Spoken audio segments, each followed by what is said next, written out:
everyone, and welcome back to the Sojourning Writer. Today we're going to be starting a series on world building. We're going to start from the ground up, so we will start with oceans, landmasses, and mountains. Later on in the series, we'll be looking at Jared Diamond's book, Guns, Germs, and Steel, The Fate of Human Societies. But this week, we're going to start with the beginning.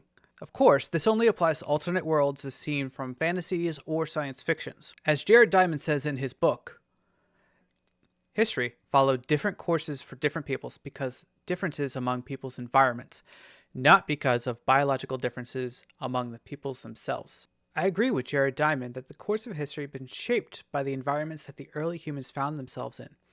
The effects are seen even to this day as geopolitical tensions are played out by nations and empires. For instance, we read from George Kennan's The Long Telegram concerning post-World War II Soviet Union and how their history has shaped their view of the West. At the bottom of Kremlin's neurotic view of world affairs is traditional and instinctive Russian sense of insecurity.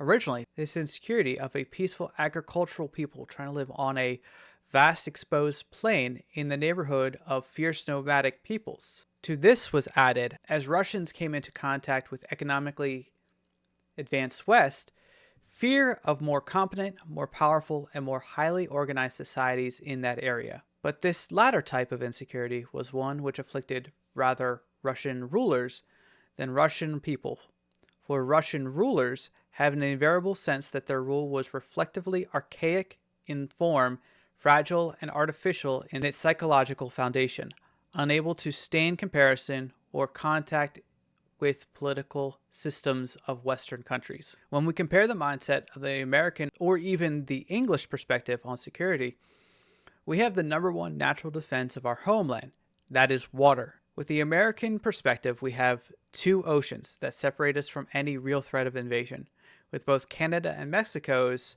militaries weaker than the American military, first with lack of numbers, and second with the lack of political cohesion coupled with a lack of technology. In both instances, apart from weakening of the US, there's very little chance of falling to invasion by other countries. This coupled with the most powerful navy in the world, which prevents the idea of resupply if invaded. This will maintain a sense of security for the American people. With this in mind, let's get into the discussion. First thing we need to do is note that genres like romances, alternate histories, and historical fictions will already start with a template, as all three are almost set in our own world. There are some genres like horror that can have altered topography from which horror elements can arrive from.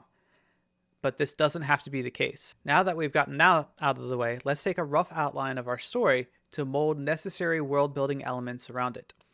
Such as, does the warring factions share a border? How much does water play into the plot, i.e. water travel, trade, or waterborne combat?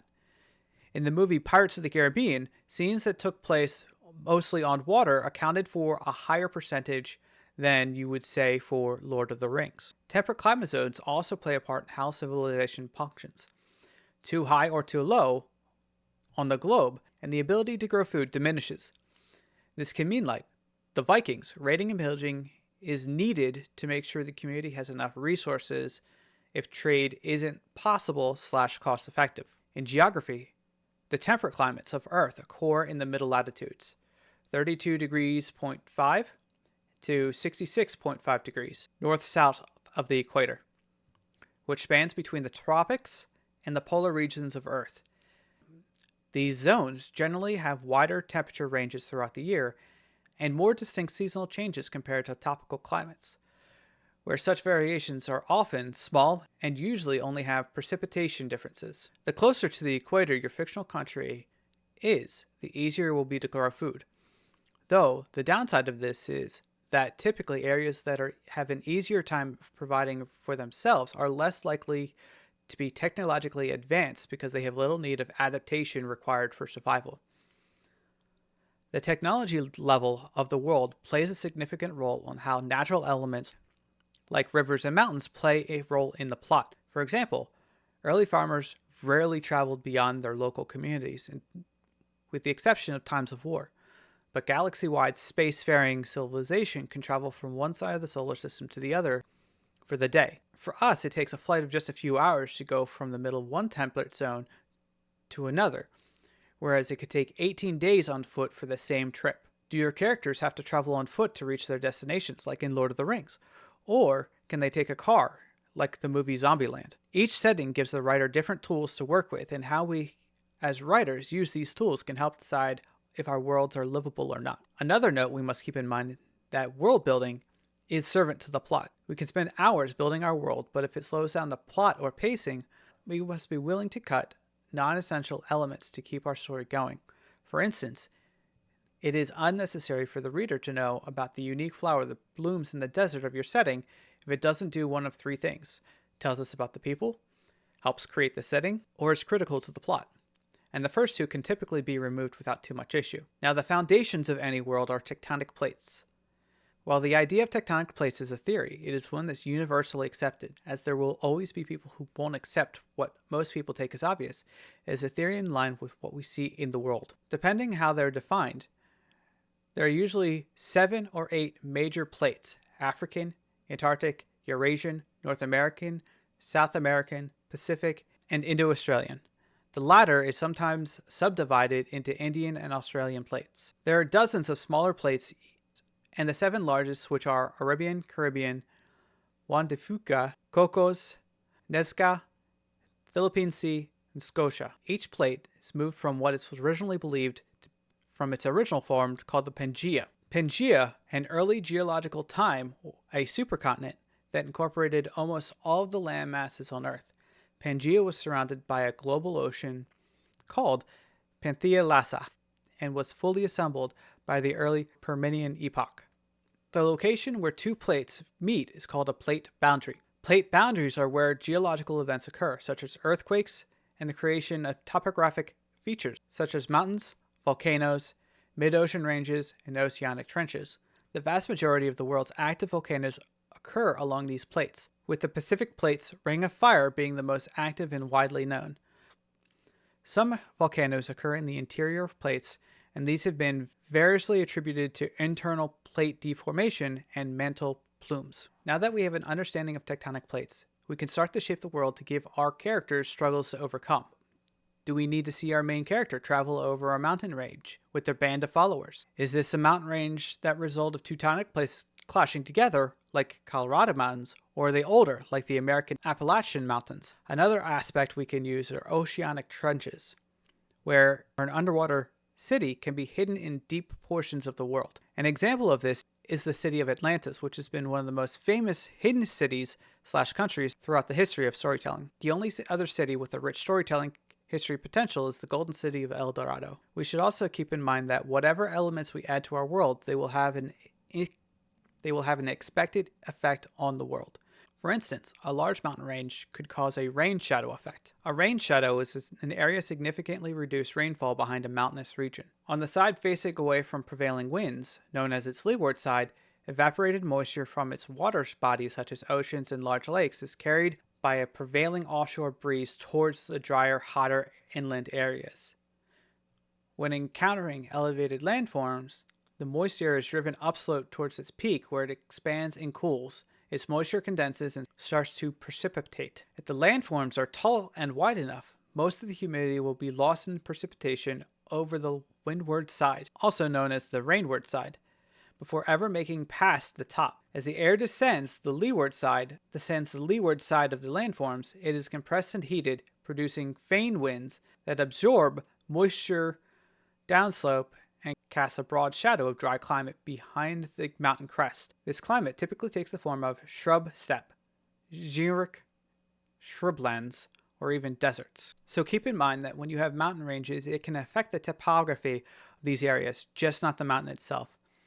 Of course, a big reason to use mountain ranges is a natural barrier to keep aggressive kingdoms from attacking each other, as seen with the Romans in the Alps, effectively cutting off any real threat from the north. With that being said, it can only be a short stop, as was seen by both Hannibal in the early Punic Wars and later when the Gauls sacked Rome. Other natural defenses, besides mountains, are lakes, rivers, and deserts. Both require preparation and/or technology to be able to cross. This was a primary reason why South Africa was not colonized until much later in human history, as trekking across the African plains was virtually unfeasible. Something else to keep in mind that, apart from worlds formed by magic, there are patterns that should be absorbed beyond things like a rain shadow. A lonely mountain, as seen in The Hobbit, is generally not seen. There are exceptions to the rules. Freestanding mountains can form due to volcanic activity. So if you have a race of volcanic-dwelling peoples, having them live in a freestanding mountain makes sense. The final thing I want to talk about is other resources we can use to help us create a more realistic world. First, I'm going to mention a TikTok profile by the name of @AuthorJess. Let's watch one of her videos. Here are 3 more mistakes I see world builders make all the time. As a professional map illustrator for authors, publishers, and gamers, I see hundreds of new worlds, and all the little mistakes that can impact a world and a story's plausibility. No matter how fantastic your world is, humans are gonna human no matter their universe. Unfortunately, I too often see people ignore human nature when placing their cities and towns. Pay attention so you can avoid making these common mistakes. Mistake number 1, deprived settlements. Too often, I see cities and towns placed in locations that, following basic logic, would unfortunately result in mass death very soon. Settlements without water, protection from the elements, lacking building materials or arable farmland are all doomed to fail sooner or later. In all worlds, in all dimensions, in all time periods, humans and life in general will have the same basic needs: water, air, food, and shelter. And this is why in the real world, you see so many settlements on rivers, lakes, and oases. Any settlement that cannot sustain life will not last long or will need a very, very good reason to persist, such as a precious resource they can trade for the life-sustaining necessities they would otherwise lack. Mistake number 2. So something we want to keep in mind here is that every behavior has to make sense to not only the reader, but also to the people inside the world we are creating. Let's continue. Inaccessible settlements. Mountain strongholds are doubtlessly very cool, but highly inaccessible settlements are not going to happen without very good reasons. Hauling timber, crops, livestock, and other resources up and down a steep mountain, or into a deep canyon, or to a distant frigid moon is possible, but no society is going to expend all that effort and expense unless they have an extremely compelling reason to do so. Placing a city in a closed-off, inaccessible mountain range just because it feels cool is weak world building. What makes it solid and compelling world building is explaining why this society's religious fervor led them to make such an impractical choice, or how the ultra-valuable and rare ore that they are mining from that mountain range is enough to sustain an entire population through trade. Again, you can place settlements in inaccessible locations if it's appropriately justified. Mistake number 3. Something else to keep in mind here is if you create a situation where the cost of building in such inaccessible areas is reduced, there is an inverse increase of those protections being less valuable. For instance, if it is too easy to build a city in the mountains, it will be just as easy for an enemy to build up ways of attacking that city in the mountains. What happens for one side of your story also has to be applicable for the other side. Your antagonist should be able to act in just the same way as your protagonist.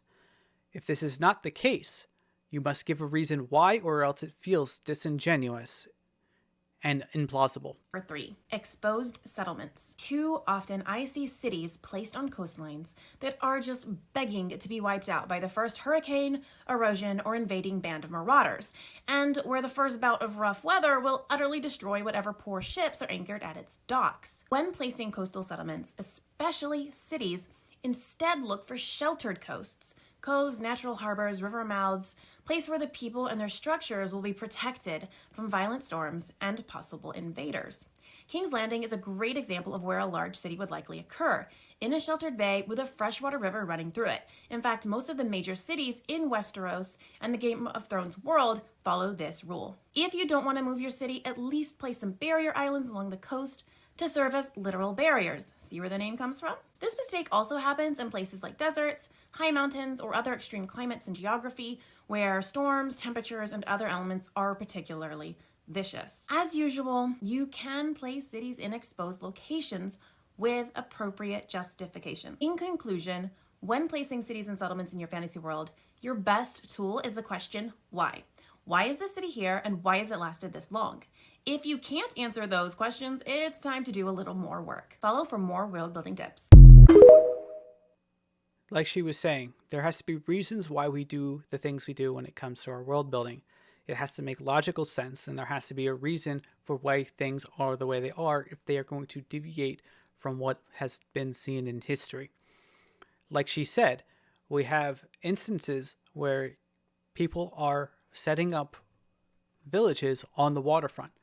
Unfortunately, what ends up happening, as was seen during the Viking invasion of England, is those were the first settlements to be hit. And because how quickly the Vikings were able to land and attack, this gave villagers very little chance to gather and protect themselves. This meant that people would be leaving those coastal villages for higher places and more protection. A final thing I want to talk about are other resources that we can use to help create more realistic worlds.